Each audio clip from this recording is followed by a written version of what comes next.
Kita kalah bukan soal logo, saudara-saudari. Kita kalah kerana kita dilihat tidak mengangkat suara rakyat.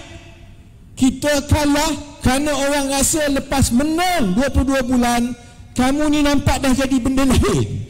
Itu sebab kita kalah. Jadi bagi saya, soal logo kita tetap kena pertahankan Pakatan Harapan kerana itu harapan rakyat. Setuju. Tapi soal logo, soal macam mana, itu soal taktik. Itu bukan soal prinsip.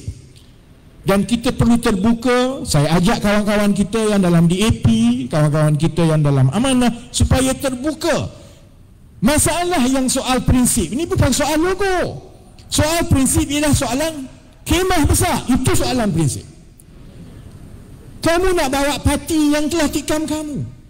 Kamu nak bawa parti, macam mana nak kempen dengan Zuraidah ni? Kalau dia ada kat sebelah saya ni, tak bolehnya kot. Tak boleh, tak jadi. Tak jadi. Kalau kita terima, itulah yang menyebabkan rakyat rasa kamu semua orang politik ni semua sama. Hari ni hukumnya haram, esok hukumnya halal, lusa makruh pula. Tak boleh macam itu, saudara-saudari. Sebab itu, bagi saya, soal-soal taktik kita boleh bincang.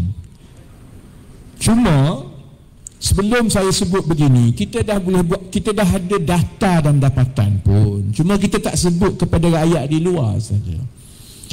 Data menunjukkan, kita buat kaji selidik dengan rakyat Malaysia dan pengundi. Dia menunjukkan bahawa kalau keadilan menggunakan logo sendiri dengan orang Melayu, pengundi Melayu, ada tambahan 10%, saudara-saudari.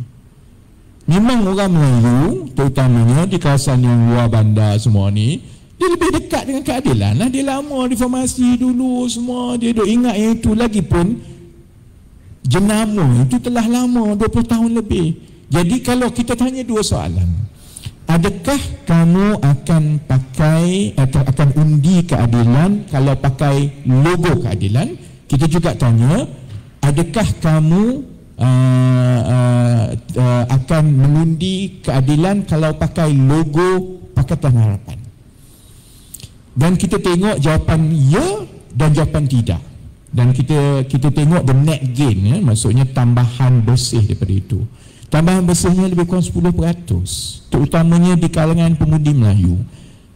Dia juga menunjukkan pengundi bukan Melayu, pengundi Cina, dia tak ada berubah pun kalau tak pakai logo Pakatan Harapan. Maksudnya kalau tak pakai logo Pakatan Harapan pun dia tetap akan undi PKR juga. Itu sebab saya kata jangan fikir pengundi tak cerdik, dia cerdik.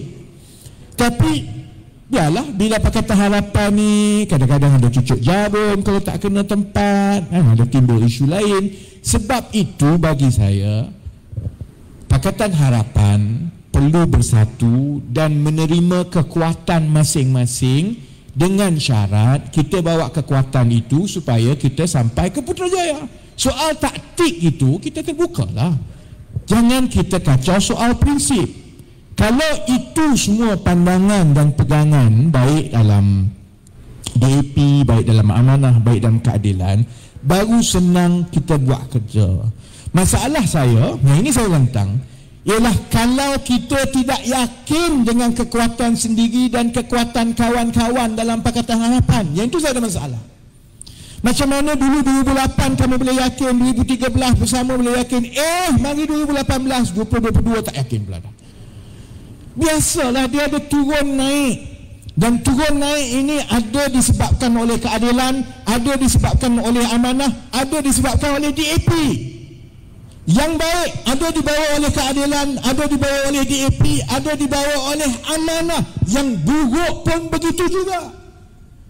Kalau kita betul-betul bersama atas landasan bahawa Malaysia perlu bergerak atas prinsip-prinsip begini, masa hujan pun kita bersama, masa panas pun kita bersama, barulah rakyat yakin dan hormat kepada kita.